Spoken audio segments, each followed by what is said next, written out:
طبعا بجدد ترحيبي بكل الساده المشاهدين، واسمحوا لي ان انا ارحب بالاسره الجميله اللي موجوده معانا. مجموعه مصر قدموا لنا مجموعه رائعه من الاعمال على مدار تاريخهم الطويل.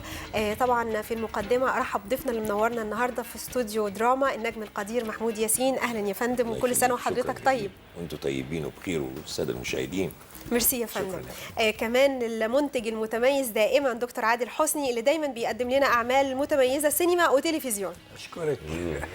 ميرسي يا فندم، ميرسي لحضرتك انك شرفتنا النهارده، وصانع العمل الرائع طبعا غير الاعمال اللي قدمها لنا كلها، بس العمل اللي احنا منتظرينه حائط البطولات، العمل الرائع المخرج المتميز محمد راضي. اهلا بيك معانا يا فندم، وكل عام وحضراتكم طيبين بمناسبه نصر اكتوبر، واللي دايما يا رب مصر تبقى في انتصارات عظيمه ان شاء الله. منورنا في استوديو دراما، و ابتدينا خلاص على وشك دخول 6 أكتوبر. كنا متوقعين حائط البطولات يتعرض.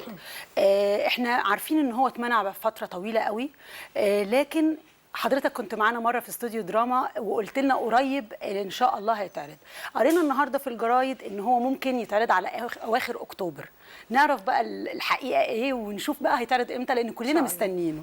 طبعا احنا معانا المخرج الفيلم الاستاذ محمد راضي، وانا صراحه مش سايبه، انا كل يوم وراه يعني عارف. ايوه مش سايبه. فان شاء الله الفيلم هيتعرض قريب قوي، بس مش في اخر اكتوبر، يمكن في منتصف نوفمبر ان شاء الله، بعد العيد الكبير.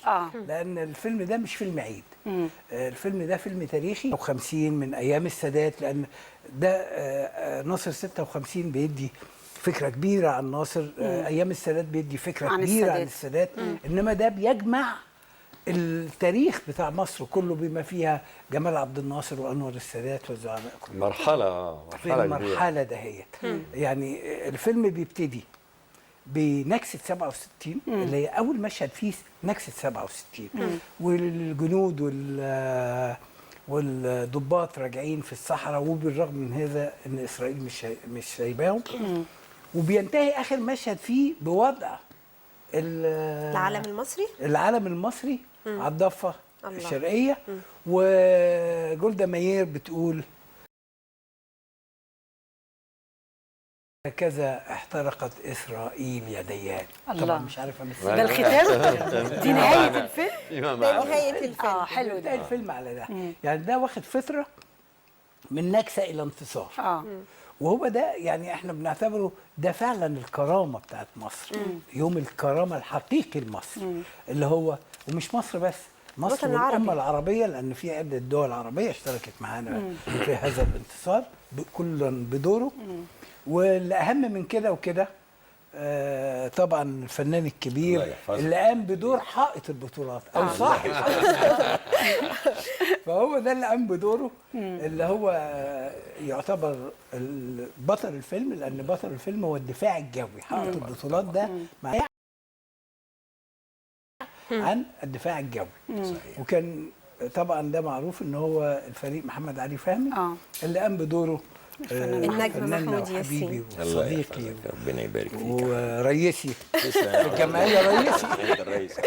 احنا عايزين قبل ما نتكلم بالتفصيل عن حائط البطولات، يعني انا عايزه اسال حضرتك من اكتر الفنانين اللي قدموا افلام عن حرب اكتوبر، وده كل جيلنا والجيل اللي ما عاش حرب اكتوبر، احنا بنشوف الحرب من خلال الاعمال اللي حضرتك طبعا ومجموعه من الفنانين قدموها، بس حضرتك على راسهم. لما اتعرض على حضرتك ورق حائط البطولات، ايه اللي حسيته فيه اكتر مختلف، او ايه يعني اللي حمسك اكتر انك تعمل فيلم مره اخرى عن حرب اكتوبر، او عموما عن الحرب؟ هو طبعا يمنا كده انتوا يعني بعد سنوات الرصاصه وبدور وما اعرفش والوفاء العظيم، وبعدين جت اعمال تانية. الاستاذ محمد عمل فيلم من افلام عن الحرب برضو، يعني ابناء الصمت وعمر لحظه وفتاه من اسرائيل، لكن في النهايه هم كلهم افلام معدوده، يعني لا تتناسب مع عظمه وروعه هذا الحدث العظيم في تاريخ الوطن العربي والأمة العربية وفي تاريخ مصر، اللي هو حرب أكتوبر طبعا. فطبعا الناس كلها شايفة إن أكتوبر ما خدتش حقها، وهذا صحيح.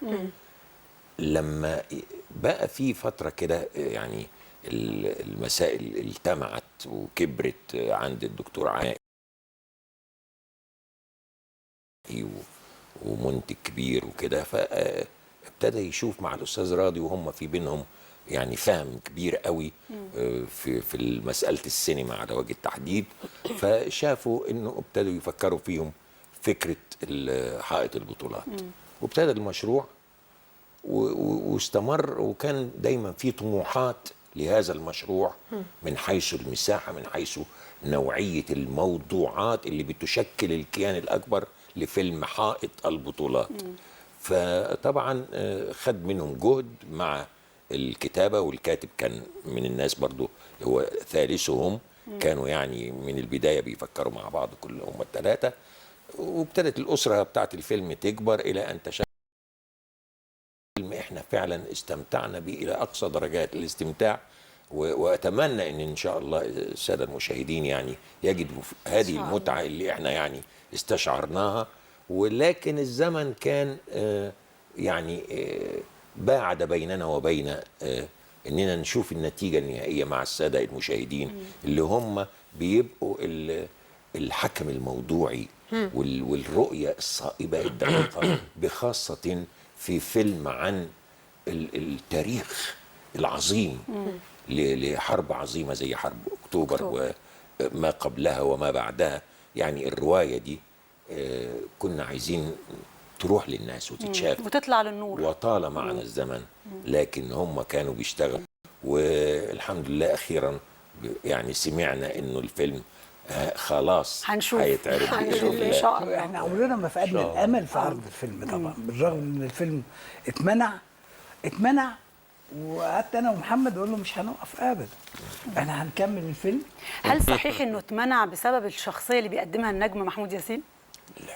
لا اكيد يعني جزء منها. طبعا جزء منها هكلمها. هو جزء منها لان هو الفريق محمد علي فهمي. انا لازم اعرف. ايش؟ لا انا اول مره انا هقول لك حاجه. ايوه قول. الفريق انا لا اتذكر الرتبه اللي اتذكرها، فريق محمد علي فهمي. ايوه كنت اسكن تحته في ذات العماره. جميل. يعني انا في الدور على سياسة الفريق ساعتك يا فندم بتاعه. لا انا اشرح لك بقى الحته اللي هو بيقولها دي. عمري ما سمعت هذه القصه. لا حضرتك مقصود ان يعني في اسباب معينه ما ظهرتش او ما رضيتش بموافقه عرض الفيلم علشان يعني محمد علي فهمي. ايوه بالظبط، هو الشخصيه نفسها الشخصيه اللي حضرتك بتقدمها. لا مش الشخصيه، ده رجل من رجالات قاده حرب اكتوبر العظام. وانا كنت دايما اشعر بالاستقرار النفسي وطبعا فخره وسعادته وهو في بلكونته. يعني وصدفه ما فيش 3 امتار يعني. بنتكلم عن يعني هو ده الموضوع اللي نتكلم فيه يوميا في ذكرياته وكده. المشير محمد المشير هو اللي هو عاوز يقوله، بس انا هقول حته صغيره عشان هو يقدر يكملها. اتفضل. ان كان ايام حرب اكتوبر كان في 2 اهم حاجه، وكان تخطيط الرئيس الراحل بطل الحرب والسلام اللي انا بسميه، اللي بسببه برضه الله يرحمه الله يرحمه، كان في شخصيتين هامين جدا جوه الحرب دي اساسا. اهمها وده عشان كده احنا ابتدينا بيه اللي هو الدفاع الجوي، لان عشان طياره تطلع ما تقدرش تطلع لوحدها، لازم تطلع وليها حمايه. الحمايه دي اللي هو الدفاع الجوي. فكان في قائد القوات الجويه اللي هو الرئيس السابق، وكان في محمد فهمي المشير محمد علي فهمي قائد قوات الدفاع الجوي اللي هو قام بدوره. فمين بقى فيهم اللي يطلع؟ فكان هنا بقى المشكله بالظبط، ان طبعا احنا عشان نطلع الفيلم ما بيطلعش فيلم حربي كده في اي حته في العالم. ايوه طبعا. احنا بناخد موافقه الشؤون المعنويه، المخابرات العسكريه، الامن القومي. يعني عشان يطلع فيلم عسكري لازم يعدي على الناس دي كلها، تاخدي تصاريح ويتختم وكل الحاجات دي كلها وبعدين يطلع.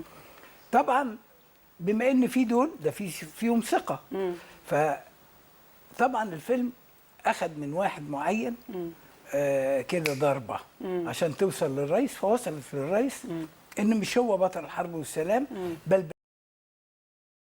محمد علي فهمي هو هو البطل. البطل هو الحقيقي. البطل. اللي هو كان اللي هو قائد القوات قصاد. الجويه فيعتبر قصاده. اللي هو فعشان- كان اياميها حسني مبارك كان قائد القوات الجوية. وفي الوقت ده قائد القوات الجويه ما اقدرش اقول انه بطل الحرب والسلام ابدا، يعني مش ممكن، لان بطل الحرب الحقيقي هو انور السادات. هو ما فيش الحرب بطل، هو والسلام. هم مجموعه ابطال. لا انا لأن بتكلم الموضوع لا من أول القرار جندي. القرار قرار الحرب. قرار الحرب. مين ياخده؟ ومين اخذ قرار السلام برضو؟ بالظبط. الاثنين اخذهم. ولا انا بتكلم سليمة. قرار الحرب وقرار السلام. وقرار السلام كان الله يرحمه الرئيس الراحل السادات. هديله بقى هو الكاميرا عشان يكمل. يا سلام. اتفضل يا استاذ اتفضل يا استاذ محمد. رابعة في الجيش بقوة استحدثها الرئيس جمال عبد الناصر، وبالتحديد بعد 67 ركز على ان يتم بناء حائط اسمه حائط الصواريخ، عبارة عن قواعد متعددة من قوات الدفاع الجوي بكل ما تملكه من قوة وصواريخ وإلكترونيات وعقلية، يعني عايز عقلية جبارة اللي هي إدارة هذه القواعد. فتم إنشاء هذه القواعد تحت إشراف السيد المشير محمد علي فهمي، اللي هو في فترة حرب الاستنزاف حتى انتهاء بحرب أكتوبر وانتصار أكتوبر العظيم، مما يعني كبد الجيش المصري وقوات الدفاع الجوي شهداء من الجنود والضباط والمدنيين الذين كانوا يشاركون في بناء هذه الحوائط أو هذه قواعد القواعد. الصواريخ. فطبعا تحمل الضباط والجنود كثير جدا، أكيد. وإصرار المشير على أن يتم ده، إن ده تحدي كبير جدا لحماية سماء مصر كانت مستباحة امام الطيران الاسرائيلي. لان احنا تقريبا معظم اسطولنا في 67 يعني اسطول الطيران كله اتضرب وهو على الارض. يعني ده بعد ده طبعا ما عادش فيه حمايه لسماء مصر. دي حته مهمه جدا. طياراتنا كلها تقريبا دمرت وما عندهاش القدره تطلع تحارب. فسماء مصر مستباحه، حتى انهم ضربوا مدرسه بحر البقر، مدرسه اطفال. وصل الامر الى هذا. دي كلها جرائم قذره ضد الانسانيه. ف تقوم قوات الدفاع الجوي باستكمال نفسها على أعلى مستوى بتضحيات كبيرة جدا إلى أن تم بناء هذه القواعد. وعندما تم بنائها لم يستطيع الطيران الإسرائيلي أن يخترق سماء مصر، بل في يوم مشهود عندما اكتملت هذه القواعد تم إسقاط 17 أو 16 طائرة بالدقة 16 طائرة إسرائيلية.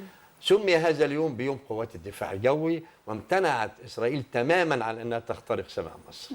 هذه القواعد سميت أو شكلت جدارا كبيرا جدا أمام الطيران الإسرائيلي، فسمي حائط الصواريخ. واحنا طبعا كفيلم أو كفن أطلقنا عليه حائط البطولات. بقيادة طبعا المشير محمد علي فهمي، أستاذ محمود ياسين. طيب حائط البطولات زي ما بنقول المرحلة دي احنا دايما بنطالب بنقول عايزين اعمال عن اكتوبر، عايزين اعمال تتكلم اكتر بتفاصيل اكتر. كان معانا الاسبوع اللي فات على التليفون استاذ ممدوح الليثي، وبتكلم معاه فبقول له امكانية تقديم عمل زي مثلا حائط البطولات كده. انا ما قلتلوش المثل حائط البطولات، انا بقول لحضراتكم. قال لي مستحيل ان احنا نعرف نقدم عمل فني عن حرب اكتوبر. تكاليف من اخراج الاول، قال لي صعب قوي كاخراج، صعب قوي كانتاج، ميزانيه ضخمه، الدبابات والمعركه نفسها صعب انها تتصور. فحتى انا قلت له طب ده احنا كده ما عندناش امل بقى ان احنا في يوم من الايام نقدم عمل زي ده. فعايز اعرف وجهه نظركم. كل الكلام اللي قاله الاستاذ ممدوح صحيح جدا جدا جدا. واحنا كان في حاجات كتيرة أو معوقات، لأن لا يوجد فيلم في العالم حتى الأفلام الأمريكية اللي اتعملت عن الحروب لا يمكن ما يتدخلش فيها القوات المسلحة وقوات الطيران طبعا اللي هي بتاعت البلد نفسها. فكون إن احنا نبتدي وبعدين تقف، يعني الرئيس السابق لما أمر بوقف الفيلم، وقف تصوير الفيلم إن احنا كنا بنصور، وقفت جميع المساعدات. طب ازاي احنا نجمع المساعدات دي وازاي بدلها، يعني البديل ايه البديل ان احنا نعمل ده. وكنت تملي احنا قعدنا بالايام والليالي يعني فعلا ندور دي فين. هو لتصور اللي هو المخرج طبعا. هو انا بعتبره احسن مخرج في الحاجات دي صراحه يعني. ده حقيقي يعني، لان هو اللي يقدر يجيب لك التجمعات، هو اللي يقدر يجيب لك الاختراقات، هو اللي يعني عنده افكار رهيبه جدا وعين كاميرا خطيره جدا. فكان لازم احاول اقرا عينه اللي فيها ايه. طيب في طيارات الميج اللي هي انتهت ومش هنقدر نجيبها موجودة. عشان تتصور وتطلع تعمل معارك في الجو. تعال نشوف لها حل يا محمد. قعدنا نفكر لغايه ما توصل الى ان في ايطاليا يقدر يعمل نموذج ايوه نماذج صغيره نماذج كده وحركها. للطياره كتير. يعني اقول لك زي الماكيت ده كان مثلا الماكيتات حوالي دي 4 متر 4 متر الطياره. وجاب واحد بالمواتير تطير هذه الطيارات في ترتفع الجو، يعني. ترتفع في الجو علشان عن طريق عملية الموتور. التصوير وعلى تبان اسلاك أكنها- وتمشي على اسلاك بحيث أكنها الباك طايرة. جراوند بيبقى سما وبتاع. بنعمل الصور ده بقى وتاخد وقت. هل ده اوقع من انه كان يبقى الجرافيك زي ما بنشوف في الافلام بتاعت ده ده هوليوود؟ أوقع. حقيقي، ده أوقع حقيقي، من ده واقع. انت بتشوفي الطياره فعلا بتنفجر الجسم في قدامك حقيقي. الجسم نفسه بينفجر في الجو. بيقع طياره بتقع فعلا. فاحنا توصلنا لكل الحاجات دي. الذخيره اخذناها بطريقه ما عن طريق وزاره الداخليه. الدبابات كبيره جدا قبل كتيره قوي قابلتنا لان ما فيش اي مساعدات. لان الجيش ما اداش اي حاجه في الاجهزه الحربيه والمعدات والذخيره اطلاقا. رفض. ولا بدله. الاستاذ محمد راضي اخذنا دور في احدى الفنادق في المهندسين كده، وخد الدور بالكامل وجاب 30 خياط وخياطه ترزي. وقعدنا ترزي يعني. وقعدنا فصلنا 110 1010 1000 بدله يعني 1000 بدله تقريبا. من ضباط وجنود يعني وقاده. ما كانش في تعاون خالص من خالص. طب استاذ محمود، حضرتك قدمت اعمال كتيره عن حرب اكتوبر. هل وقت مثلا هنتكلم عن رصاصه لا تزال في جيبي، هل كان في تعاون من الجيش؟ هل كان ولا كان نفس الصعوبات دي؟ لا، هو الرصاصة كان ظرفه الواقعي والسياسي طبعا والانتصار وكل الظروف المحيطة. احنا يعني كان المفروض نبتدي نصور في أول وقف القتال. وده اللي حصل بالفعل. أول ما توقف القتال بقى مسموح لينا إن احنا نروح نتواجد هناك، وعلينا إشراف من قادة عسكريين حقيقيين. وكان سيادة الفريق تحسين شنن كان يشرف علينا إشراف القوات المسلحة معاكوا هناك. يعني في الميدان. وعلى الجبهة على امتداد قناة السويس، والسنترال كانت إسماعيلية. لكن كنا بنروح الأنطرة شرق والأنطرة غرب. أرقى المشاهد داخل الفيلم الحقيقة، لأن هم كانوا لسه عاملينه. يعني فطبعا عايزين يظهروه بشكل جيد. كان في ميزات. يعني العبور ده كان حقيقي. لا، العبور اللي احنا عملناه ده تحت إشرافهم. تحت إشرافهم. طبعا أنا ليه بس بوضح ده بالكامل. اللي عملناه كان كذا، لكن طبعا بيبقى فيه فروق ان انت في بتحاربي اختلاف. وان هنا يعني طبعا.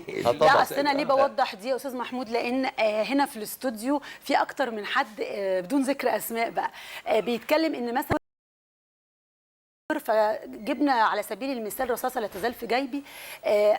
احد الناس قالوا ان كل المشاهد الحربيه في الفيلم متاخده من الحرب. لا احنا تصورنا كده، عشان كده عايزين ولا خدنا لقطه. عشان كده عايزين لا نوضح. كله اون ذا سبوت كده. كنا تحت ايديهم هناك، تحت ايديهم بيقال لنا صحيح اللي يتعمل يبقى كذا. حصرات في البدايات يعني من اوائل الافلام اللي اتعملت يعني الجيش الثالث بالظبط. طب يعني استاذ محمد، انا عايزه اعرف حاجه. في افلام اتقدمت في فتره السبعينيات، وكان ساعتها في الوقت ده كان الرئيس انور السادات موجود، وكانوا ابطال حرب اكتوبر موجودين وفخورين بالاعمال اللي بيقدموها. تفتكروا الصعوبات اللي انتوا واجهتوها في حائط البطولات علشان الزمن غير الزمن والبطوله ما بقتش منسوبه للشخص نفسه، فحسيتوا بكل المشاكل والمعوقات اللي كانت ده قصادكم؟ في حائط البطولات. في حائط البطولات. ده اللي انا اقصده، ان المعوقات جت لان خلاص بقى رئيس غير الرئيس اللي حقق الانتصار. يعني انا عايز اقول حاجه. الرئيس السادات رحمه الله هو الذي اصدر اوامر الصمت بكل الامكانيات الممكنه في الجيش لكي يتم تصوير العبور ولو بشكل يعني بسيط يقترب يعني نسبيا من الحقيقه. يبقى شيء مشرف. عكس السيد الرئيس السابق السابق حسني مبارك. حسني مبارك. هذا لم يحدث اطلاقا. يعني معوقات كثيره جدا كانت اكبر دليل على فيلم حائط البطولات، وكانهم يملكون تاريخ البلد لوحدهم. ده طبعا مش واذا ما دليل. كانتش قامت ثوره ما كانش الفيلم اتعرض. طبعا بالطبع بالطبع. عندما قامت الثوره لجأ الدكتور عادل حسني للسيد أسامة هيكل وزير الإعلام وخاطبه بخطاب شرح له الموقف، فتطوع مشكورا السيد أسامة إسماعيل عثمان شؤون المعنوية، أيوه. وقام بتشكيل لجنة على أعلى مستوى بقيادة الفريق عبد العزيز سيف الدين قائد قوات الدفاع الجوي في هذا الوقت. أيوه. وتم تشكيل لجنة من جميع الأجهزة، من المجلس العسكري والمخابرات العسكرية وجميع التخصصات، وشاهدوا الفيلم وأشادوا به وقالوا أي مساعدات أنتوا عايزينها احنا مستعدين نقدم. الوضع اتغير يعني. من الوضع اتغير 13 سنه كاملاً. كانوا رافضين تماما. هو احنا 360 درجة. احنا صورنا طبعا لان الفيلم كان واقف. احنا ما كناش ايام ما صدر القرار حسني مبارك ما كناش عملنا ولا حتى لا ما فيش 15% من الفيلم يعني ما كانش. بس كملتوه كنا إمتى؟ ابتدينا. وتعليقاتهم على ان جميع الشخصيات وخصوصا المشير كل محمد محمود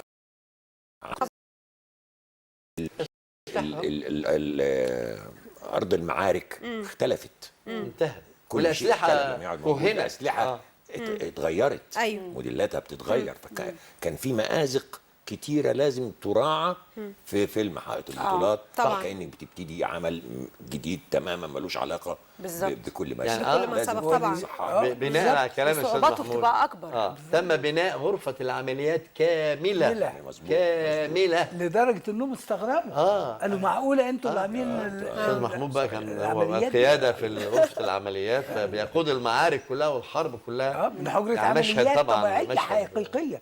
بس برضو لا ننسى ان برضو اللي اشرف على طبعا غرفه العمليات الله يرحمه كل حاجه تمت.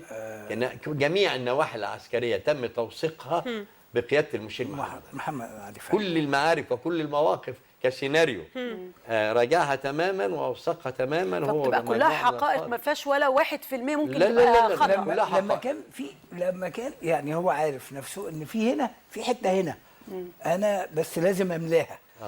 ولذلك احنا عملنا الفيلم وخلصناه ودي ميزة وركناه وقلنا هيتعرض فيلم. إن شاء الله. ولما جت الثوره وجاه المجلس العسكري وشاف قالوا لنا قعدوا معانا وقالوا ان احنا محتاجين نغير شويه حاجات صغيره قوي جوه الحرب عشان تطلع انت كاملا 100%. يعني. وقال لك طبعا الشعب مش هيعرف دي موديل ولا الالي ده موديل كام، مش هيعرفوا. انما في قوه لا تقل عن 400,000 ضابط وعسكري رجال عارفين الجيش، ده فطبعا عارفين. بعائلاتهم كمان هيخشوا في فلازم كذا يبقى مليون. بيبقوا فاهمين احنا في- لازم نبقى فلازم صادقين طبعاً. في كل حاجه. طيب احنا فقالوا بنقول للأستاذ ان محمد الفيلم من 13 سنه صح؟ من 13 طيب يعني اكيد التقنيات اختلفت والصوره هتكون مختلفه، هتعملوا ايه في ده لما لا يتعرض لا دلوقتي؟ هقول لك لا الصوره اللي احنا عاملينها اللي الجديدة. هتشوفيها في الفيلم احسن من اي صوره موجوده النهارده في الافلام الجديده. ولا طبعا غلط. طبعا طب اعلى بس لو انت كاميرات. بتتكلمي أعلى على كاميرات. على المرجعيه يعني ان احنا نبقى في دقه التاريخ اللي كان دارت فيه احداث الفيلم. ده اكيد موجود. دي لا فيهاش انا هزار. بتكلم هي على ايه الصوره. تقصد فرق من الصورة 13 سنه الكواليتي. للمشاهد؟ كانت مفيش واقعيه. اي خلل. ممنوع. مفيش خلل. دي اهم وظائف المخرج كمان. ممنوع. ودي لا انا مش صورناها بتكلم في تاني. حقائق، انا بتكلم الشكل. على الشكل الشكل. التكنيكي بقى لا انا طبعا التقنيات وأنا- نفسها. والتقنيات أنا وأنا في بصور تقنيات بعض. حديثه دلوقتي. هو عايز اقول لحضرتك حاجه. التكنيك بتاع الناس الخبراء دول اه بتوع زمان دول هو اللي وصل التكنيك بتاع النهارده. ده اكيد. فهو دول عندهم التكنيك الفني الحقيقي اللي موجود. هي العمليه اللي أنا- عقليه. ده التصور وده الخبره. هي يعني أنا ما كواليتي أقدرش- يعني هيبقى في فرق بين الكواليتي. لا، لا، لا. مثلا لا، الكاميرات الكواليتي زمان من أبداً. 13 سنه غير لا كاميرات لا لا, دلوقتي. لا انا صورت بكاميرات نفس الكاميرات اللي صورتوا بيها. بنفس الكاميرات موجوده صورت بيها بنفس الكواليتي ونفس مدير التصوير وتوزيع الاضاءه على اعلى مستوى متوافق تماما. دي وما فيهاش هزار لانك مش بتتكلمي على موضوع عادي. لا، ده- انت بتتكلمي على شرف قيمة. القيمه العسكريه المصريه في افضل نجاحاتها وتفوقها، يعني مش الشخصية اللي حضرتك- فيها حرص شديد جدا. طبعا الشخصية اللي حضرتك قدمتها وهي شخصية محمد علي فهمي قائد قوات الدفاع الجوي، حضرتك بتقول ان هو كمان كان جارك. هو يعني انا استمتعت بهذه الجيره اللي فوجئت بيها في ان هو في الدور اللي فوقيه مباشره. فلقيت حد لطيف كده بيكلمني الصبح، ازيك يا محمود؟ مين ده؟ انا ما اعرفش وحضرتك ما حد. تعرفوش؟ لا ما كنتش اعرف. يعني هو ده كان اول يوم له في العمارة، في المكان. فهي عماره فعلا، في المعموره. فعرفت الشبه. زي ساعتك يا فندم. قال لي يا حمود انا فلان الفلاني. عرفك بنفسه. قلت له يا فندم ايه الشرف العظيم ده وبتاع. طبعا فرحت الراجل العظيم ده، يعني يسكن من فوقي كده في جميله، حاجه جميله يعني فعلا. ودار الحوار والاخبار ايه وبتاع. قلت انا كان بقى لي هناك في الحته دي 3-4 سنين يعني. فهو كان ده اول مره يسكن لسه. عرفته بقى. طبعا يعني كانت ذكريات جميله يعني. وبعدين هو ساب المنطقه وانا سبتها برضو، رحنا في سكك تانية بقى. لما تناولت الشخصيه شخصيه على الحقيقه عظيمه ورائعه ويحب مصر، يعني مش عايز اقول يعني راجل شخصية غير عادية ونادرة في الوجود الحقيقة. أستاذ محمود، حضرتك لما قدمت الشخصية حاولت تشوف الشهرين بإذن الله، ولا حبيت يعني نحط فيه شوية اللمحة واللمسة الإنسانية للقائد اللي بيكون موجود في الجيش؟ هو لازم أساسا يعني إيه أجتهد ويجتهد معايا، ويمكن قبل مني المخرج. وده حقيقي يعني طبعا. ان هو بيبقى مسؤول عن كل الشخوص، كل التفاصيل، كل السلوكيات وكل الحوارات دي مسؤوليته بيبني عليها شغله. فلازم هو يكون له وجهة نظر، وانا لابد يكون لي انا هلعب الدور هذه الشخصية التاريخية بكل قامتها العظيمة. لازم اجتهد في الوصول اليها. فطبعا دي حاجات بتبقى اساسية في شغلتنا يعني. فبيبقى دايما في حوار حوالين تاريخية للشخصية دي. فهو بيقول لي ما لديه وأنا بقول له اجتهاداتي فيما لدي، وبيبقى في دايما حالة من حالات الهارموني اللي نسعى إليه سوا كده طول ما احنا بنشتغل. فدي مسائل بيبقى فيها اجتهاد حقيقي، يعني اجتهاد تمام. عشان نصل إلى هارموني دقيق علمي، ما يبقاش في حد له عندنا ملاحظات عكسية. تأكيدا لكلام الأستاذ محمود، في اللحظات اللي لما كان يوصل له خبر استشهاد أحد الجنود أو مجموعة، يعني كم الألم اللي بيعتصره وبينفعل وبيظهر على وجهه وفي تعبير الصوت، لحظات يعني دقيقة جدا وبارعة جدا، ومش أي فنان يقدر يوصل لها. كويس قوي وعايش حالة مصر في هذه المرحلة، وخصوصا هو طبعا عاصرناها بقى كلنا. فالحته دي كان بيجسدها بشيء رائع.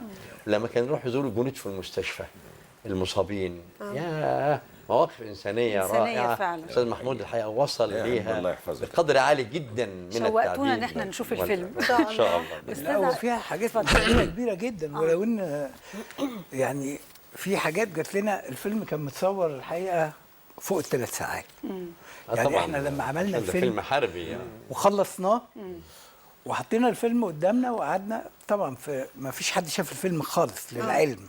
ما فيش الا احنا. طلعت اشاعات نسخة طلعت اشاعات كتير في مرحلة مبكرة. في واحد بيدعي حتى الان الفيلم لسه فيه عمليات بنعملها، وبينقضوا على اي اساس ما نعرفش. كيف يدعي هذا الشخص انه شاهد هذا الفيلم؟ لا عشان يبقى عنده سبق، تتعدي على حقوق الاخرين، وده طبعا شيء مش مظبوط. أكيد. طبعا شيء غريب يعني. بقول في ايه يعني؟ انت بتتكلم. طب انا هسال حضرتك يا دكتور عادل حاجه. دلوقتي لو رجع بيك الزمن، احنا دايما لما بنقول الاعمال التاريخيه او اعمال مثلا حربيه تكلفه كبيره جدا وضخمه علشان الشكل يطلع على المستوى الراقي او المستوى على مستوى الحدث نفسه. لو رجعنا بقى بالزمن كده لورا، حضرتك تكرر التجربه دي مره تانية؟ هقول لحضرتك حاجه. احنا الفيلم لما كان هينتج احنا حطينا كراسه نبتدي. اول فيلم حقق البطولات، بعد كده كان في افلام تانية لان امريكا لما اتغلبت وانهزمت من اليابانيين في بيرل هاربور. اه عملوا 100 فيلم صح. و100 فيلم انتصار. احنا بقى اللي منتصرين حقيقي، فما نعملش الا 3 4 افلام ما ينفعش. أيوة. فلازم هيبقى كان في افلام تانية كتير، ويمكن كان في منتجين تانيين عندهم الاستعداد بعدينا ان هم ينتجوا. انما لما حصل الوقفه دهيت، وقفه الفيلم وبس يعني، وكان الفيلم ده ممكن يترمى في الزباله ويقولوا خلاص خلصنا 15% من الفيلم ننقذ يعني باقي المصاريف بقى فابتدينا نحط ميزانيه تانية، وميزانيه عاليه جدا جدا طبعا جدا. اكيد. اتكلف على ايد الاستاذ استاذ محمد راضي المخرج 12 مليون جنيه سنه سنه 98. 98 لغايه يعني 2001 كنا خلصنا 12 يعني مليون 12 جنيه كتير بس قوي. ده رقم. طبعا وقتها رقم رقم كبير. وقتها كبير. رقم دلوقتي وقتها مش رقم رقم. جدا. لا وقتها ما انا بتكلم على وقتها. النهارده لما تيجي تقيسي بقى ده بده تقولي النهارده يبقى الفيلم ده 120 مليون على طول. طبعا انا عشان كده بقول لحضرتك تكررها تاني التجربه دي بعد الرقم ده. هي بعد ما فلست هجرب بس بعد الشهر. لا هو الفيلم ده اتكلف كتير جدا.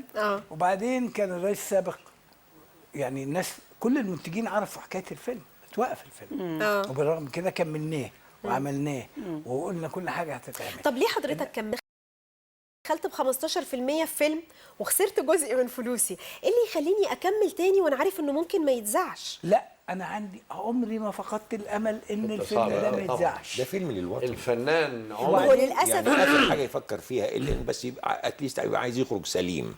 لكن هو بيعمل شيء للتاريخ، للوطن، للبلد. في يوم من الايام احنا ما احناش عندنا هيطلع. 100 فيلم عن ما هو يا فندم لما عن تلاقي أكتوبر عندك ولا غير أكتوبر. رأس البلد نفسه رافض ان انت تعمل فيلم توثق فيه بطولات معلش. البلد، هقول ما هي دي لحضرتك مشكلة. حاجة حصلت لي قبل كده بس كان مش رئيس الدولة، كان وزير وقال لا الفيلم ده على جثتي يتغير اسم هو نفس الفيلم. لا فيلم تاني. فقال لي ده على جثتي لا يتغير اسم الفيلم. أيوة. يا مش هنقدر له فقلت له الفيلم هيطلع انت اللي ممكن تطلع انما الفيلم مش هيموت. وخليت الفيلم وما اقدرش اقول لك ده في خلال شهرين كان اتشال الوزير واتعرض الفيلم بامر الرئيس. بيبقى عندك امل. عندي امل الفنان باستمرار. دايما وبعدين عنده وبعدين ده تاريخ لازم تعمليه وتحطيه ما فيهاش. هيتعرض حتى لو انا مت، يعني انا ما كنتش اعرف ان انا هعيش 13 سنه ولا الاستاذ محمد ولا حد فينا. الاعمار بيد الله، انما هيتعرض في يوم. انهي يوم انا ما اعرفش. هيروح الرئيس ده مش هيعيش للابد وانا اصغر منه بكتير، فيبقى انا عندي الامل اكتر انا هشوف. حلو الموضوع. يعني انا عندي الامل ان انا هشوف، فانا ما افقدش الامل في ده ان شاء الله. لدرجه بعض المنتجين كانوا عندهم استعداد انما وقفوا كلهم لان هيعملوا فيلم وهيتركن. لا مفيش داعي. وكل سنه كان يطلع الرئيس السابق ويقول احنا عاوزين نشوف افلام عن اكتوبر. ايوه الجمله دي سمعناها كتير كل سنه يوم 6 اكتوبر يوم 6 اكتوبر مفيش يطلع يقول احنا عاوزين نشوف افلام عن اكتوبر. الله المنتجين بينهم وبين بعض بعيد عن النشر يقول طب ما الفيلم طب ما هو مرمي. موجود الفيلم مرمي. لا يمكن ينتج وهم كلام عارفين للدعايه فقط ان الفكره متشافه قدامهم. انما لو قلت لي النهارده اعمل فيلم تاني احنا هنعمل فيلم تاني ان شاء الله. لازم باذن واحد احد هنعمل فيلم تاني عن الثوره بقى. عن الثوره لان احنا فيلم حائط البطولات ده كله اسرار دوله من نكسه الى انتصار. بس حضرتك شفت قدمته بعد كام سنه؟ علشان كده وصلت الحقائق. هل الثوره 25 يناير لما نقدمها دلوقتي هنكون وصلنا دلوقتي؟ لسه قدام شويه؟ لسه قدام بعد ما اعرف الحقائق بالظبط. ده اللي انا واعرف قصدي. نتيجه الثوره ايه. الثوره دي النهايه بتاعتها ايه؟ كواليسها. احنا لغايه النهارده عايشين في الاحداث. عايشين في احداث صح. الثوره وكل يوم بنكتشف حاجه غير اللي كنا عارفينها جديده وكل يوم احكام جديده وكل يوم كذا جديد. احنا مش هنقدر نعمل حاجه. احنا بنسجل احداث. انما بعد ما تكمل الاحداث دي نقدر نقعد عليها ويتعمل الحاجه الدراميه لو ربنا اعطانا العمر عن ثوره 25. حضرنا حرب 73 حضرناها كلنا. انما انتوا لا. لا ما حضرناهاش. انتوا ما حضرتوش. لا. هتعرفوها ازاي وهتعرفوا تاريخ بلدكم؟ ما هو ده دور إزاي؟ الفن. هو ده من دور. الافلام اللي يعني احنا بنشوفها. دلوقتي الاجيال الجديده يعني لازم تعرف نادرا تاريخ لما بلدها. بتقرا كمان للاسف، يعني عشان نظم التعليم اللي خلت الواحد ما بيفكرش في اي حاجه غير ان هو ينجح في اخر السنه. لا، ونظم التعليم غلط اساسا. كمان يعني كانوا غلط بيدوا بالظبط. تاريخ يعني غلط. حتى الدراسه اللي احنا كنا بندرسها عن حرب اكتوبر مش هي اللي يعني مش هي اللي الحرب تستحقها، الصفحتين اللي صفحتين بناخدهم فعلاً. في أنا الكتاب. لكن احنا دلوقتي ده دور الفنانين ودور صناع الاعمال الدراميه. استاذ محمود، لو حضرتك اتعرض عليك عمل وطني كبير زي حائط البطولات، بس يكون كمان بدعم من القوات المسلحه والدوله كمان، وقالوا لحضرتك هتشتغل فيه بدون اجر، توافق ولا تعترض؟ يمكن يقول لهم لا، بس بشرط لا، محمد شوف راضي يعني. المخرج. ممكن. لا هو ما يعني بدون اجر دي مش انا يعني اللي ارفض، ده شرف ليا ولاي حد. لكن هم ما يقبلوش هذا، مش ما يقبلوش من باب انه بيتعاطف معايا لا، من مبدا قيم بيرسخها القوات المسلحه. هي من يرسخ للقيم والمبادئ يعني هو ما يعملش كده. هو ما يقبلهاش اصلا. بامانه ما يقبلهاش. فانت بتعملي عمل له ميزانيه بشكل علمي بشكل دقيق طبعا دراسة. وهم اللي يعني بيقولوا لنا الصحيح فين. يعني احنا ممكن يكون لنا اجتهادات. استاذ محمد راضي راجل من المخرجين اللي عملوا وفره وبخبره كبيره طبعا. فيعرف يقيم الاشياء ماديتها كويس، يعرف. لكن مش زي ما يعرفوا اصحاب المهنه يعني نفسها وابنائها اللي دي دراساتهم ورؤيتهم وممارساتهم. فبيبقى انت لازم تستطلعي رايه دائما.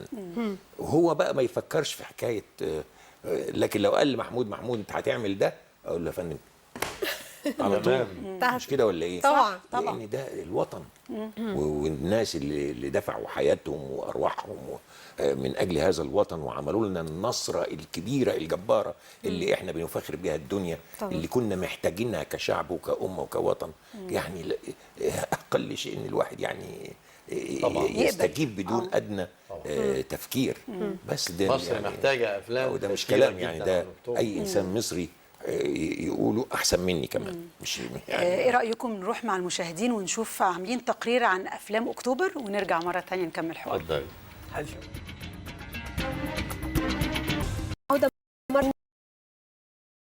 يعني واحنا دايما بنتفرج على الافلام اللي بتتكلم عن حرب اكتوبر، عن الاغاني اللي بتتكلم عن نصر اكتوبر، احنا اللي ما حضرناش الاحداث بنتاثر بشكل كبير. انا عايزه اعرف شعور حضرتك في الافلام اللي انت كنت بتقدمها في الفتره اللي بعد الحرب على طول مباشره.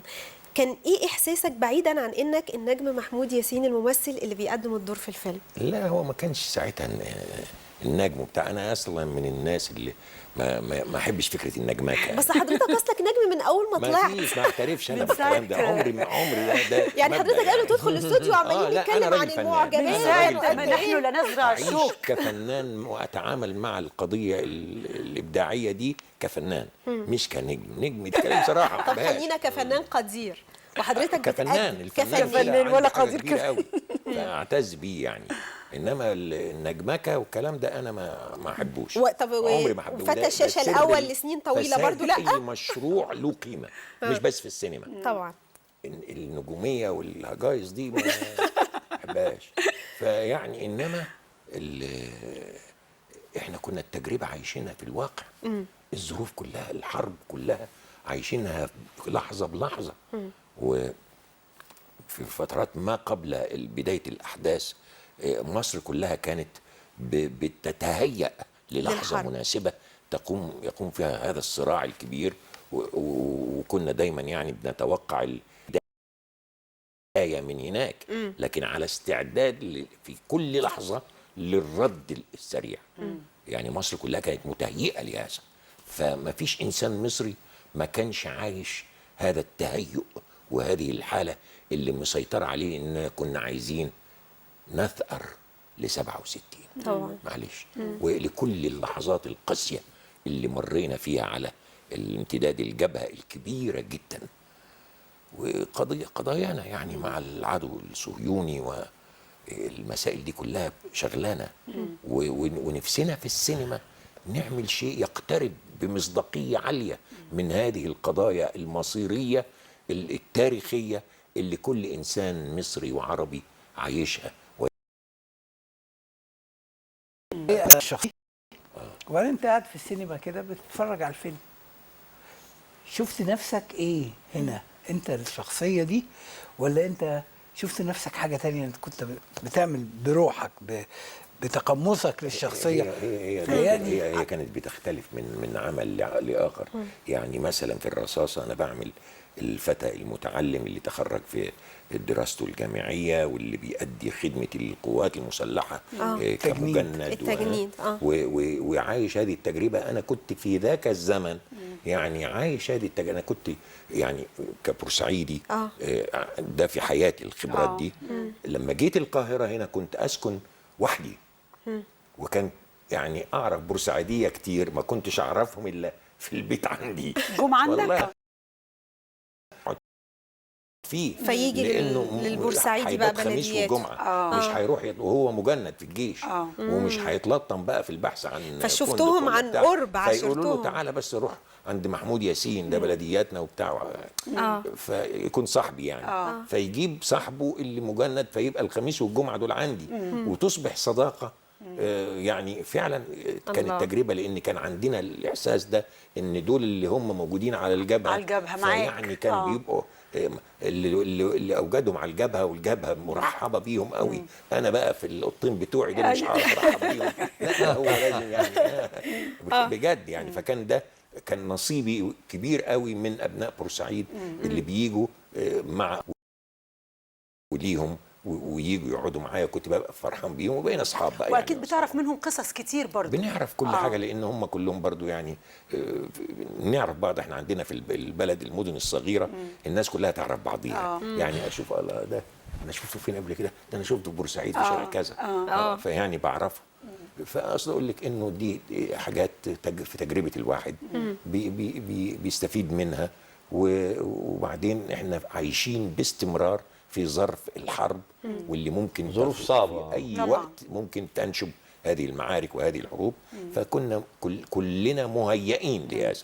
يعني مشاعرك واحدة لأنك مع شيء يعني معاصر الموقف عايشين نفسه. منين ما نروح منين ما نيجي وبنتدرب وكل شيء يعني. كان عندنا تجربة للتدرب على السلاح. وكان الغريب مثلا اللي كان بيقودنا مثلا الله يرحمه امال المرصفي مدير المسرح القومي. يعني الراجل فجأة ما يبقاش مدير المسرح القومي يبقى رئيس مجموعة عسكرية ويقعد حقيقي ياخدنا في المكان الفلاني من تبع الجيش او حاجة المعسكر من المعسكرات ونقعد نتدرب. يعني كان ده المناخ السائد في ذاك الزمن يعني وباستمرار. بس انا لا اريد ان اطيل اكثر من هذا يعني. استاذ محمد يعني فتاة من إسرائيل ما كانش في معارك، ما كانش في زي الجو مثلا حائط البطولات، ما كانش في ده. تمام. بس احنا حسينا يعني حضرتك كأنك ما عملتش المشاهد دي بس احنا حسيناها كمان في التصوير هناك. تقريبا انتوا كنتوا في طاب كده وبعدين وقتها كان بيتقال ان كان في صعوبات كتير بتواجهكم هناك. طبعا. حضرتك تكلمنا. الفيلم بتاع فتاة من إسرائيل طبعا هو إنتاجي وإخراج إيهاب راضي ابني وبطولة الأستاذ محمود ياسين. من أروع الأدوار اللي أداها. إزاي أدى دور الأب المصري أبو الشهيد. بتحس إن هو أبو الشهيد. والفنانة رغدة لأول مرة كنا نشوفها مختلفة كده. كانت عاملة الأم.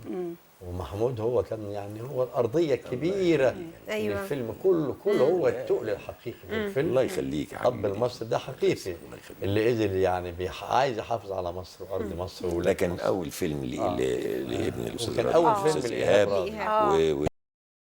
يعني إنه فوق الدراسة يعني متشرب لخبرات كبيرة. هو طبعا من وراء باباه طبعا كان بيبقى متابع وخبراته اكتسبها في المتابعه وبيخزنها في المتابعه. انا يعني اعتقد هذا لان هو من النوع الحيي قوي والخجول ما يحبش يزعجه. لكن هو الالتقاط ده موهبه والتقاط لاستاذ من استاذ كبير ده ابوه. واستاذ ده محمد ما شاء الله طبعا. من الناس، والله مش بقول كده علشان احنا متواجدين في ظرف مع بعض. هو راجل بالنسبه لجيله كله كان مش ابنه بس، جيله كله كان محمد يعني دائما في الصداره، لا يفكر بنفسه، معاه اللي بعد منه الدفعه للمعهد العالي للسينما. وهكذا هو راضي. لا ده انا محمد. كمان في الفيلم ده ما بنساش مشهد لحضرتك والفنان فاروق الفيشاوي، كنتوا تبقوا واقفين على البحر، ايوه، والاقي المشهد بيقرب بيبعدهم طبعا، ده كان يرمز لحاجات كتير. كان حلو قوي كمان المشهد. اهو ده مش فيلم حربي يعني، بالظبط. حرب فيلم مش بالظبط، بس انا باين حاساه الصراع القديم اللي موجود انا حاسه ومستمر. الصراع ده. تحس ان في حرب رهيبه بين الجانبين في المشهد الاخير بالتحديد. لما الاستاذ محمود بيواجه الاستاذ فاروق الفيشاوي، الهاب الحقيقه عمل مشهد بعتبره من الحاجات القليله النادره المعموله كويس في السينما، اللي هو صور المؤثرات الصوتيه اللي بينهم، الضرب اللي بينهم. حقيقي ما كانش في حرب، بس انا شايفاها. بالظبط. هو الحقيقه يعني الاستاذ محمود طبعا لا كان بيحب هذا العمل قوي جدا، ومتفاني جداً فيه قوي حقيقه، وقعد يعني استمتعنا فتره الفيلم كله في طابه، ما نزلش مصر الا في اغلى من كده بقى، اجمل من كده ان الفيلم كله بيتصور هناك هناك. تكلفه عايش رهيبه الاحداث كمان. الواقعيه بالظبط. يعني. فكنا مقيمين هناك، وكان يعني كنا بنعمل مع انتاج فاهم وواعي في هيلتون طبعا عايشين طبعا كلهم. ده هناك. تكلفه جامده. كنا محمد. بنستمتع حقيقه بالشغل اللي احنا بنعمله هناك، ومن الافلام الغاليه العزيزه على الواحد. ومليان وطبعاً كمان كان ورانا فنانين شباب الأستاذ المخطط أصبحوا نجوم. مصطفى شعبان وخالد وحنان النبوي ترك. وحنان يعني ترك، طبعا مجموعه كبيره، ومجدي كامل، مجموعه كبيره جدا. من الفنانين. الحقيقه يعني طبعاً.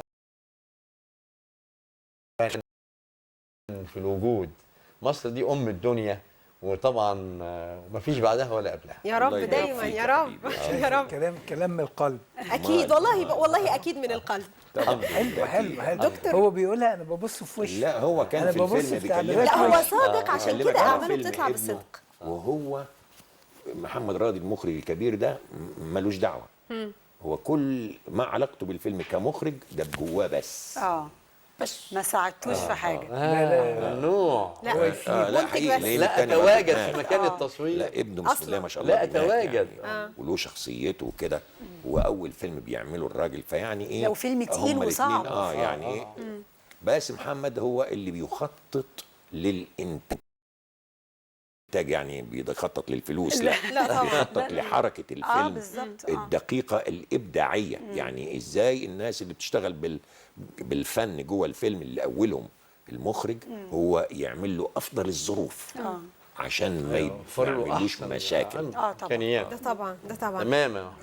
دكتور عادل، يعني احنا بنشوف ان الفن تحس انه سنين كده يبقى الناس راضيه عنه قوي، وفجاه تلاقي اول ما يجوا عايزين مثلا يضربوا في حاجه، يعملوا دوشه، دايما يخبطوا في الفن وفي الفنانين، رغم ان دايما لما بنيجي نحتاجهم. يعني ساعه الفيلم المسيء للرسول عليه الصلاه والسلام راح قالوا عايزين نعمل فيلم يرد على هذه الاساءه. طبعا. لما نيجي نتكلم في توثيق حدث عظيم زي حرب اكتوبر او كل الاحداث العظيمه نقول عايزين نعمل فيلم عن حاجه زي كده. فيعني طالما الفن ليه الأهمية الكبرى بالشكل الكبير ده، ليه أحيانا بنشوف بعض العناصر، ومعلش اسمح لي، بيكونوا من المنتجين بس هم بعيدا عن حضراتكم لما خدتوا مجال الإنتاج، ساعات بيسيئوا لصورة الفن مجموعة من الأفلام الهزيلة، يعني اللي ما نقدرش نقول إن بالظبط، ما نقدرش نقول إن هي أفلام فنية. فهل دي ضرورة؟ يعني هل ضرورة إن احنا يبقى عندنا أفلام محترمة وقوية ورسالة هادفة، وفي نفس الوقت برضو عندنا التكاوي زي ما اياد بتقول؟ ما هقول حاجه، لو احنا جينا لقينا مثلا امريكا بتنتج كام فيلم في السنه؟ عدد ضخم. 300 مثلا 600 600 فيلم في السنه، احنا نعرف منهم كام فيلم؟ عدد النسبه بتاعتها بالظبط. لا عدد اقل يوم ما طبعا. يتمعظم قوي يعني عشان نشوفها افلام كبيره قوي. نفس الحكايه هنا، وفي نفس الحكايه في كل مكان في العالم. في الافلام حتى في امريكا يقول لك ميزانيه اندر $500,000 و1 مليون دولار فيلم، 100 مليون دولار فيلم. يعني لو بادجت وهاي بادجت يعني ده وضع طبيعي، يعني ده وضع طبيعي جدا. وبعدين الفيلم النهارده الكبير يعني ايه كبير؟ يعني بتكلفه. آه. على طول. مش في مثل كده بيقول اطبخ يا سيدي ولا مش عارف اطبخ يا جاريه كلف يا سيدي. حاجه كده. فلما حضرتك تعملي عزومه في البيت ومتكلفه جامد قوي، مش هتقدري تعمليها كل اسبوع التكلفه دي. ولا طب وهي القيمه ولا الفنيه جوزك، بفلوس؟ القيمه الفنيه فلوس؟ لا ما هو لا اه القيمه الفنيه ممكن تجديها في فيلم صغير. بالظبط. ممكن تجديها في فيلم صغير. انما اللي بيحصل ايه؟ ان بيجي فيلم كبير بينتجه، يقول لك بقى انا خلاص خلصت هنا، هتكلم على زمان مش على دلوقتي، 10 مليون جنيه، خليني بقى اعمل فيلم بمليون. انا فاكر احنا عملنا فيلم موعد مع الرئيس ب 2 مليون. معظم فنانين مصر كلهم قالوا انتوا خسرانين 100%، مش هتجيبوا الكوست اللي اتعمل للفيلم ده. الفيلم ده وانا اتعرض في امريكا. صحيح. اتعرض في امريكا 12 اسبوع في دور عرض. دور عرض يعني هناك. في كل دار كده أول فيلم في امريكا اكبر عدد دور عرض. جاب الكوست بتاعه من امريكا بس. طب كويس. يعني فالناس هنا مش متصوره ان الفيلم الحلو الكبير انه يجيب بيرجع فلوسه مره ثانيه، يرجع فلوسه مره ثانيه. تكمله كلام الدكتور عادل، التكلفه مش هي مش هي الفكره بالظبط او الفن، لا. التكلفه بتساعد الفنان انه يحقق افكاره. لما تيجي تعمل فيلم زي تايتانيك او افاتار او الحاجات اللي حققت ارقام مهوله كمان في الايرادات، فطبعا يتعمل ازاي الا بتكلفه عاليه، لان في حاجات لازم تتعمل عشان تحقق الافكار، تقنيات معينه. الفلوس دي فكره، رؤيه هي فكرة. للفيلم. هي وسيله لها ابداع طبعا بينه وبين مخرجه. ما يعني ماهوش بطلع من البتاع لا يعني مش درج كده. البقال يعني.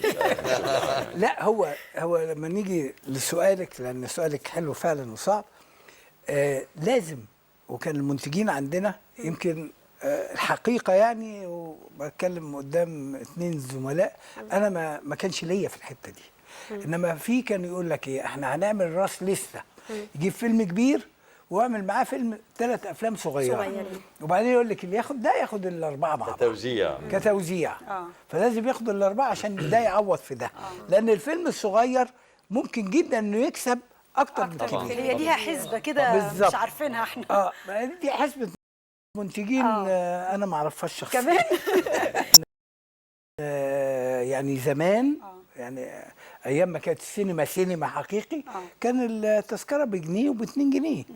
انما النهارده ب 20 جنيه وكان 50 قرش و27 قرش. يعني لما كان ينزل في سينما نصها للضرايب كمان. تمام. فدي النقطه. فلما يجي ان هو يعمل فيلم صغير، يعني احنا شفنا اعمال فنيه في التلفزيون بنجوم صغيرين خدت نسبه مشاهده اكتر من النجوم الكبار. صح. السنه دي مش بعيد. فالفيلم الصغير ممكن ما دام فيه الفكره الفنيه الحلوه، ممكن دي تعوض حاجه تانية طبعا. فهي دي النقطه اللي هو بيضطر عشان كده يعمل افلام اللي انت سميتها. كمل. احنا شخصيا سميناها افلام مقاولات، وكنا بنحاربها جدا جدا جدا، اللي هم اللي فعلا عاوزين فن. ليه؟ لان الفن ده مش عشان المصريين وخلاص، هو جوه بيتنا واحنا اللي هنشوفه اوكي مننا فينا، انما الفيلم ده بيطلع بره وبيطلع حتى في اوروبا وامريكا. والسينما دي اصلا صناعه يعني ما ينفعش. فبيطلع. فانت لما تجيبي لي افلام تافهه الى هذه الدرجه وتطلعيني بيها الثقافه اللي هي حاجه مهمه جدا جدا جدا، تعرفي الدوله المتقدمه المثقفه عن طريق فنانيها وفنها. طبعا صح. لان الفن ده هو المعبر تقدر تحكم عن ثقافه الدوله. صح. فهو انا بره الناس تتفرج، ده اللي هم بيصطادوا لنا اي خطا. بالظبط. فاحنا بنحاول ان احنا نشيل الاخطاء ونعرض حاجتنا الحلوه، مش ننشر غسيلنا مش عارف ايه. فهو ده النقطه المهمه جدا. كلام الدكتور عادل، تكلفه الفيلم هي فعلا زي ما قال الاستاذ محمود ياسين بتوظف لتحقيق الفكر، يعني الفكر اللي هو المخرج عايزه بالتوافق مع الامكانيات اللي موجوده معاه، هيقدر يصل لتحقيق هذه الفكره بابسط الامكانيات لما اجي اعمل فيلم عن حرب اكتوبر مثلا دلوقتي، ايوه مطلوب مني عشان اعمل فيلم حرب اكتوبر بمعنى حرب، ممكن اعمل شو كبير جدا ويعني اظهر قوه وعظمه الجيش المصري في جميع الاسماء،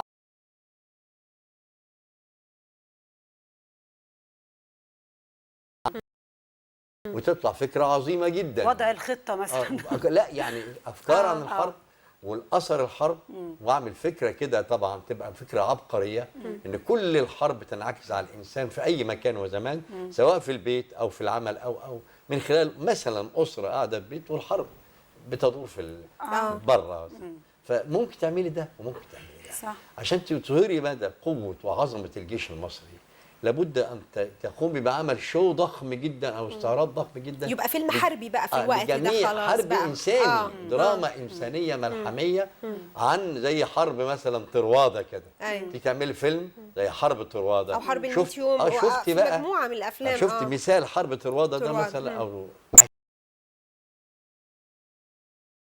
الدولة بدعم من خلال مؤسساتها الثقافية والإعلامية والمؤسسة العسكرية، كل دول لابد أن يشتركوا في إنتاج مثل هذا الفيلم لكي يخلدوا العسكرية المصرية وتاريخها العظيم. ودائما الفن هو صانع الحضارات، اكيد طبعا، فلابد أن يدركوا هذا المعنى. طبعا اكيد. استاذ محمود، بعد ثوره 25 يناير في افلام سينمائيه بس مش بالشكل الكافي او اللي احنا بنحلم بيه، يمكن الكيرف نازل شويه نكسه.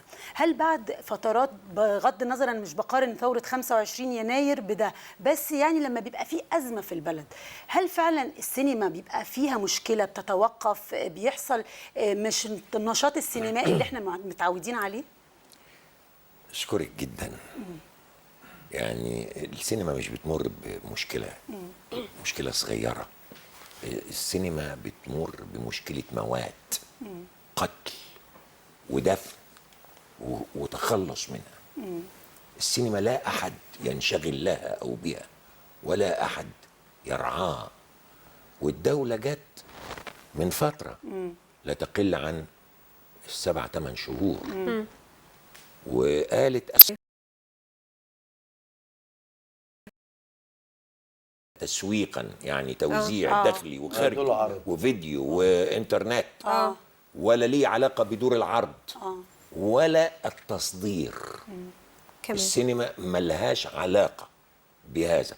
هذا الكلام قبل ان تقوم ثوره 25 يناير، وقيل وكتب في الصحافه. وقعد نقادنا الكبار الاستاذ سمير فريد كتب العمود الشهير عنده واتكلم هذه القضيه.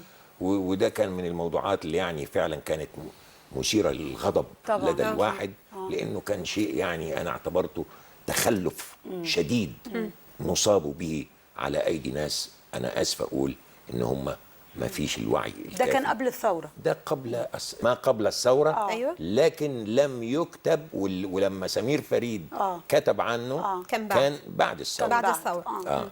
لكن ما هو كلام لسه ثوره قايمه، مش هتفكر دلوقتي في موضوع السينما وتسويق الافلام والبيع والكلام ده اتكتب بقى. ويعني اقدر اقول لكم بعدين في الاني جورنال هام جدا من صحفنا الهامه. لكن يعني فعلا الناس تصوروا ان السينما دي ينبغي لها ان تدفن.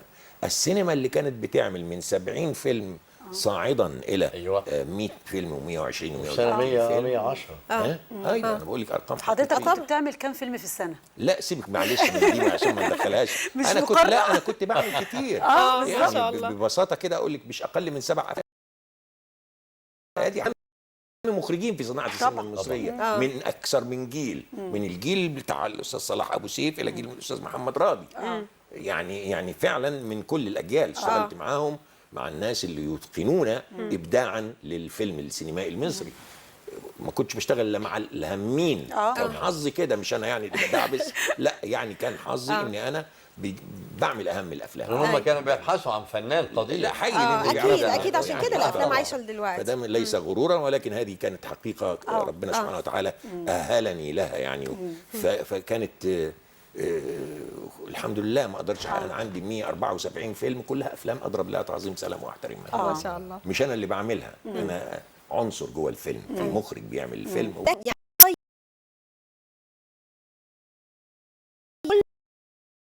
عناصر جيده في العمل السينمائي. فمصر يعني خامس دولة وسادس دولة دخلتها السينما في العالم. يعني تاريخ عريق السينما في مصر. ودلوقتي الموقف اختلف. يعني احنا السنة اللي فاتت عملنا 12 فيلم يمكن. لا. السنة دي لو عملنا 8 أفلام يبقى كويس. شيء طبعا صعب. ده مش كويس، دي كارثة. يعني مأساة. ما بنعملش صناعة سينما. ولا أحد يتكلم. ما فيش حد صعبان عليه الحالة اللي في الفيلم. إطلاقا. هذا الإبداع وهذه الصناعة وهذه التقنية التي تدرس في أكاديمية للفنون. هي في كم بلد في شرق العالم عندها أكاديمية الفنون بتاعتها. متكاملة. المعهد العالي للسينما، المعهد العالي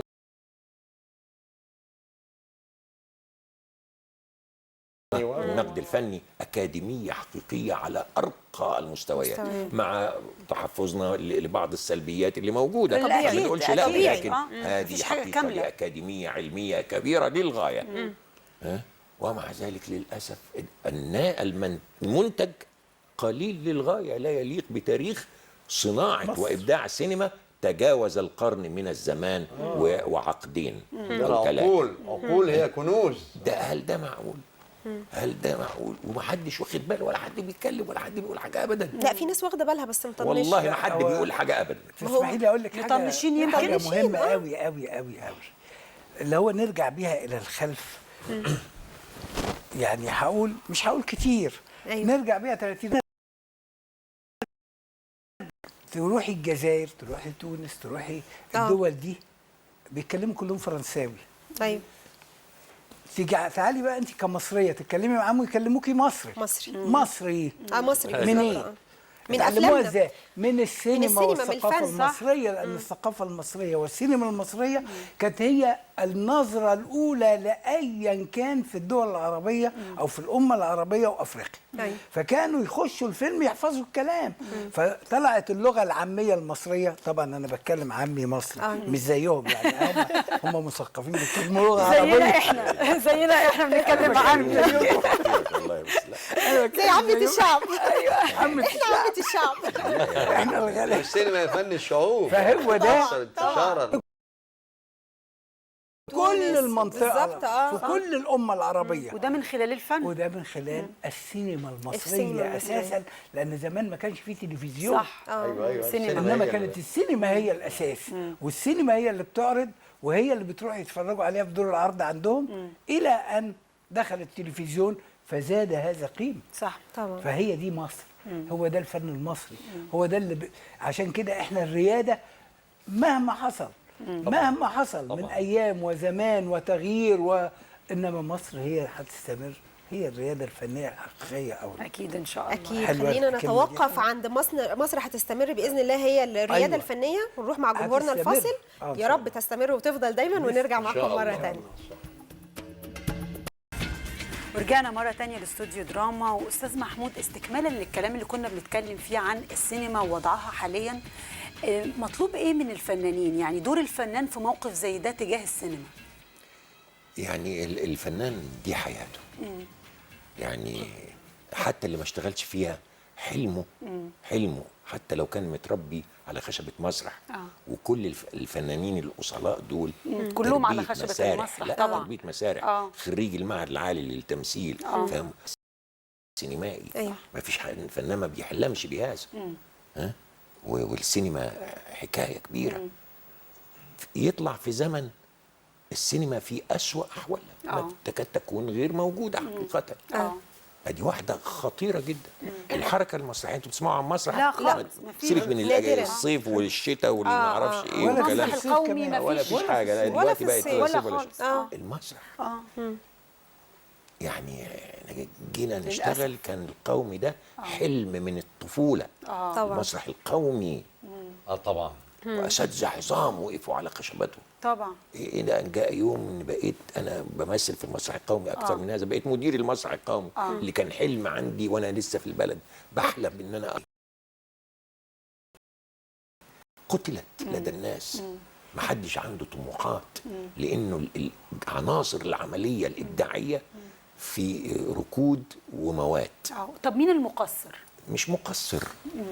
ما خلينا نكون صراحة، هي الدولة. الدولة. يعني ان الدوله لابد يكون عندها وعي بالقيم الابداعيه والثقافيه. تمام. لازم يكون عندها هذا، لان ده رافد هام جدا في التنميه، في التطور وفي التقدم وفي كل الابداعات والصناعات. لازم يكون فيها العنصر الثقافي ده الابداعي. هو فعلا وبعدين وده عندنا بدأ جميع أيام عبد الناصر. ركائزه. في الستينات بالظبط، فتره بدأ أيام عبد الستينات. الناصر في الستينات.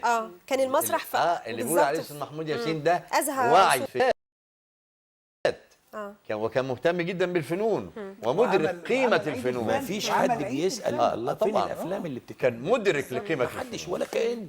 طب خلونا نتكلم معلش يعني بلسان الاخر اللي مش حاضر موجود معانا في سهرتنا النهارده. في بعض الناس هيقول لك المرحله التاريخيه الصعبه اللي مصر دلوقتي بتمر مظبوط. فيها نعم. مرحله صعبه جدا. نعم. عجز في ميزانيه الدوله، ناس كتير بتعمل اعتصامات، ناس عايزه في مشاكل كتيره جدا. بس ده من ففي قبل ناس ممكن الظروف دي. لا، ففي ناس ممكن تقول لك ان انا دلوقتي في المرحله يعني الصعبه قوي والحرجه دي كويس. مش هقدر ان الدوله تدي الدعم الكافي كويس. للعمليه الفنيه مثلا زي السينما. هذه حقيقه مفهومه، يخطط يعني ليس لهذا. جديدا هذا. لكن ما تقوليليش بقى ترتيبا على طب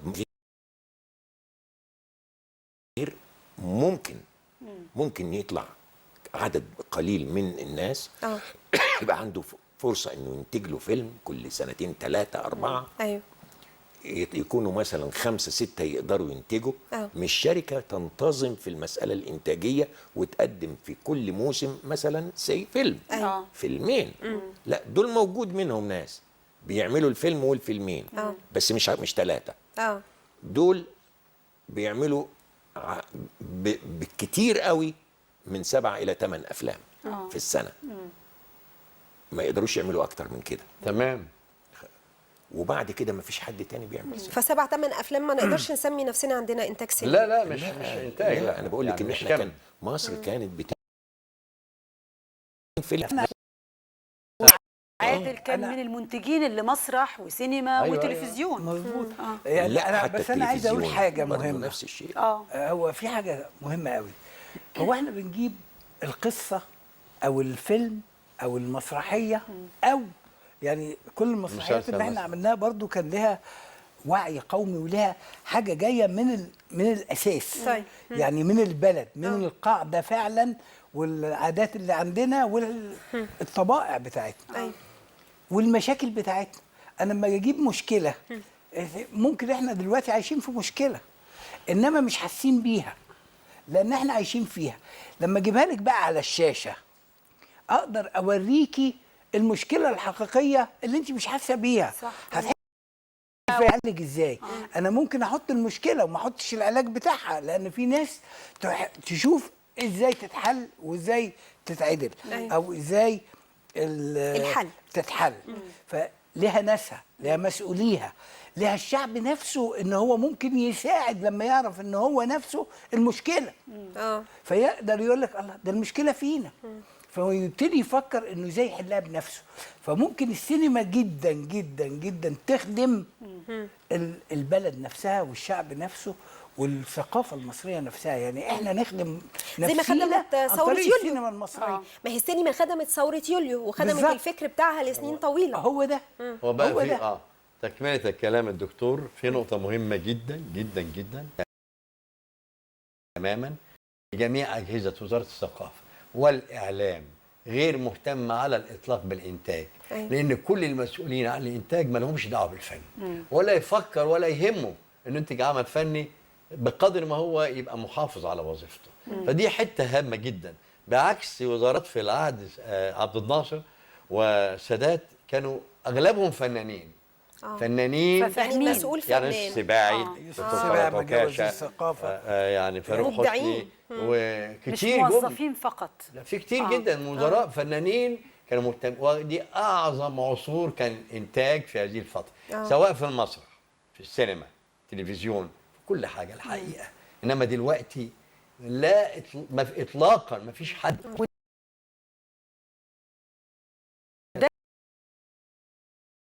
اتفضل يا فندم. يعني السينما دي صناعه. البدايه فين؟ ان في حاجه اسمها الدوله.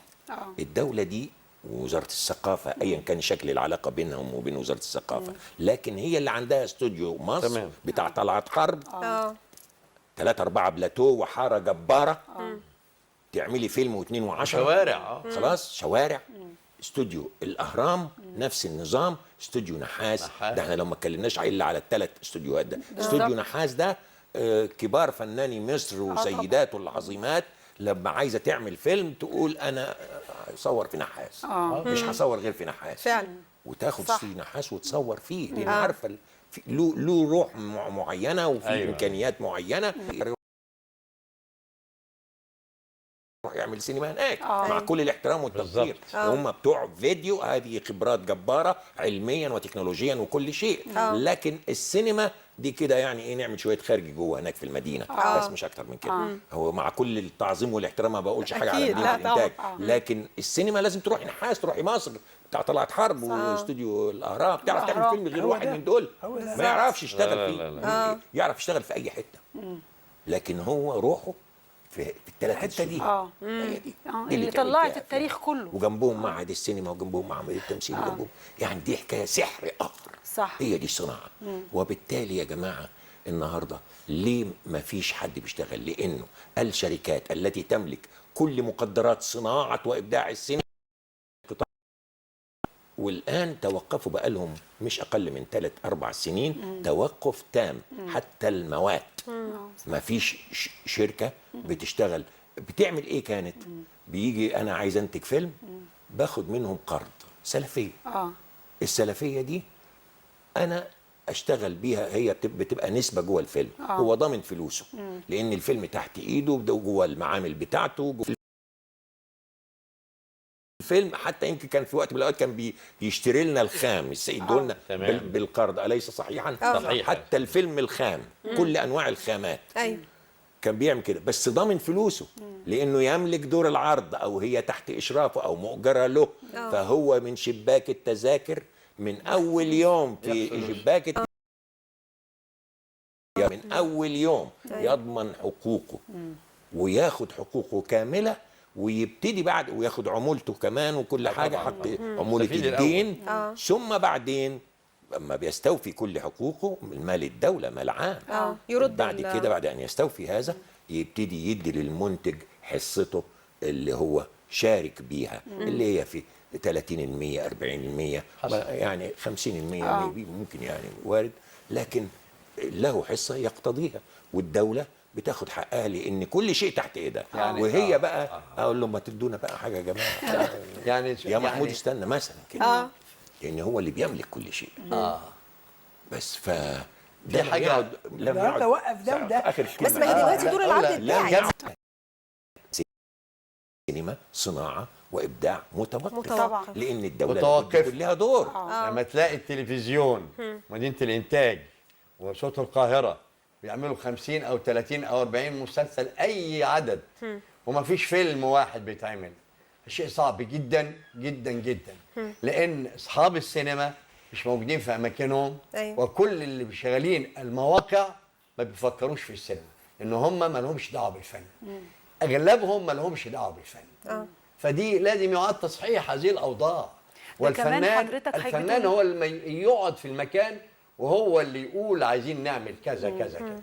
حضرتك كمان بتقول يعملوا فن مستحيل في كل المراحل دي. لازم يكون الفنان عشان التلفزيون نصها بيتوقف. وكان معانا اكتر من فنان، مثلا فنان شاب محمد النجاتي قال لنا حد الله بيني وبين الدوله بعد كده. كتير قالوا كده للأسف. كتير قوي قالوا مش هيشتغلوا تاني. ليه؟ لا بيتوقفوا. العقليه اللي بتدير الموقع اللي بيمول السينما ما هيش فاهمه السينما. دي حته خطيره جدا. هل بس عقليه ولا عشان احنا شايفين ان احنا بقالنا سنين يعني اصول افلامنا السينمائيه اتباعت، دور العرض السينمائيه اتباعت، فبقى يسيطر عليها مجموعات معينه هي اللي بتعرض فيها افلامها. يعني دلوقتي دكتور عادل لما تحب انك تعرض فيلمك حائط البطولات هل بسهوله انك تعرض في الوقت اللي انت عايزه، ولا الشركات اللي بتسيطر على دور العرض السينمائيه بتعرض فيها افلامها في الاوقات اللي هي عايزاها؟ انا اللي اعرض في الوقت اللي انا عايزه. هم بيرحبوا بده. هم وده دلوقتي يعني في افلام مثلا كانوا الناس جم قالوا لا احنا ننزله في العيد، قلت ابدا ده مش فيلم عيد، حضرتك اللي رفضت. مش فيلم عيد، انا اللي رفضت. فده لازم ينزل مش في تواريخ معينه وبس، لا ده لازم ينزل كمان في سينمات معينه اللي هي الناس احتفالية تفهمها. خاصة يعني. احتفاليه معينه لمثل هذه الافلام، او لان كل فيلم ليه مكانته وليه المشاهدين بتوعه. يعني فيلم شعبي لازم يتعرض في كل الاماكن بما فيها الاماكن الشعبيه. في فيلم ثقافي جدا فيتعرض في نوعية ولازم معينة من عايز دور العرض. فهم سياسي، فهم علمي، فهم الحاجات دي، يبقى عايز منطقه معينه في السينمات ودور العرض المعين والوعي الثقافي اللي يقدر يفهم الفيلم ده. وده حصل فعلا مره معايا في فيلم 3 على الطريق. حصل كده بقى فعلا ونزلوه في سينمات مش هي، قلت لا مش عايز السينمات دي وطبعا ويتأجل ده الفيلم. يعني ده توقيت تاني خالص غير اللي احنا فيه دلوقتي. اللي عنده فيلم يجيبه هاتوه.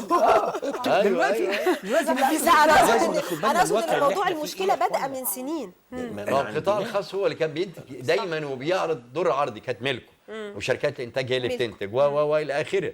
ولما تم بقى تأميم السينما وآلت إلى الدولة، جت فترة طبعا كانت فترة الستينات وعبد الناصر وأنور السادات، وكانت قيمتها عالية جدا واهتمام عالي جدا بها. بعد ذلك لما استحوذ الآخرون على هذه المواقع فضاع.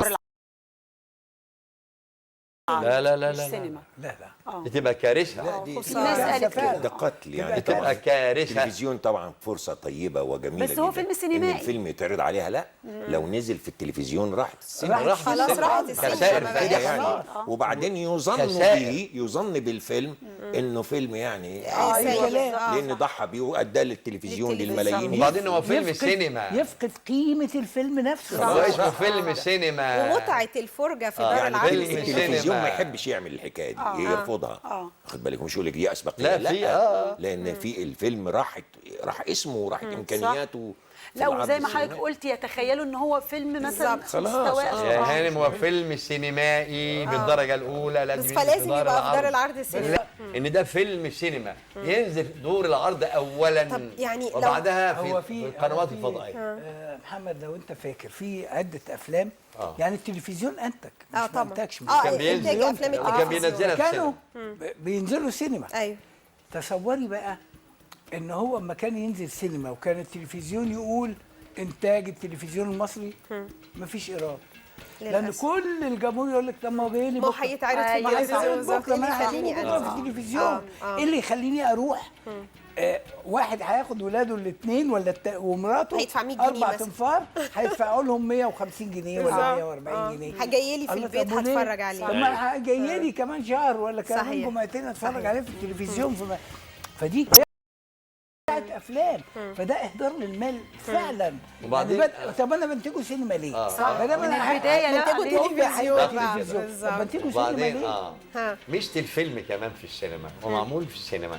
لما تشوفي عمل في التلفزيون غير ما تروحي دار ده العرض اكيد بالظبط. طبعا. وتحضري دار العرض وتقنيات وتطفئ الصوت والصوره الانوار الكبيره خصوصاً و- نوعية فيلم زي وتطفئ حضرتك. الانوار طبعاً. ويبدا العرض ويتوحد الجمهور مع الشاشه. طيب احنا هنا قوه التاثير بتبقى أكيد، كبيره أكيد. جدا. يعني هتقدري تسيبي غير ما يتعرض في الفيلم. التلفزيون. مش هتقدري تسيبي الفيلم وتروحي تعملي فنجان شاي. أكيد. انما في البيت وانت بتشوفي اصبح دي حتة انتوا مهمة نزلتوا جدا. قيمة حديثكم الممتع بجد والله، احنا مستمتعين بيه بس عشان وقتنا. بس انا عايزه بس كلمه اخيره نقولها في اخر دقيقه بس قبل ما المخرج بس يقطع علينا علينا. الهواء. بالظبط. صناع يعني الفيلم قطعة كبيرة من تاريخ الوطن، هامة لكل إنسان مصري وعربي لازم يتابعها ويشوفها عن قرب داخل الفيلم. في اجتهادات جبارة، وليس هذا من قبيل الدعاية، ولكن اجتهادات الفيلم الحربي ده العسكري ده يقتضي إنفاق وجهود جبارة، وبالتالي جدير بالمتابعة إن شاء الله. والمشاهدة. دكتور عادل. هو الفيلم فيلم تاريخي حقيقي، يعرف الشباب اللي زيكم لازم يعرف تاريخ بلده عن طريق ده، وغير كده مش هيعرف. الفيلم نفسه هقول عليه حاجة صغيرة، ان احنا طبعا لما كنا بنعرضه عرض خاص وسهل جواها مع المصنفات الفنية اسمها طبعا اللي بيشوفوا 500 فيلم، جميع الافلام لازم يشوفوها ويعملوها. شافوا الفيلم ده، كنت من بره الناس دخلت سامعه صوت البكا، الناس بتبكي الله. قد ايه. هم بكوا لانهم تفاعلوا مع الفيلم. ناسوا ان هم في سينما، ناسوا ان هم في سينما، ومنهم يعني جسمي انا وانا قاعد بيقشعر، مع ان انا شايف ده وانا أنت شايفه حاضر قبل كده. التصوير ده وعامل الكلام ده كله. مايسترو العمل إنما أستاذ هو ده محمد التاريخ. راضي. حائط البطولات وملحمة عظيمة من ملاحم الشعب المصري وبقيادة قواته العسكرية الحديثة. وسيكون هذا الفيلم وأفلام قادمة أخرى عن أكتوبر هي علامات على الطريق شاء الله. لأجيال قادمة إن شاء الله. سوف يحتزون حالهم. ان شاء الله. احنا بنشكركم وميرسي جدا ليكم ونورتونا في استوديو دراما. ميرسي. شكرا جزيلا. بكده تكون خلصت سهرتنا. استنونا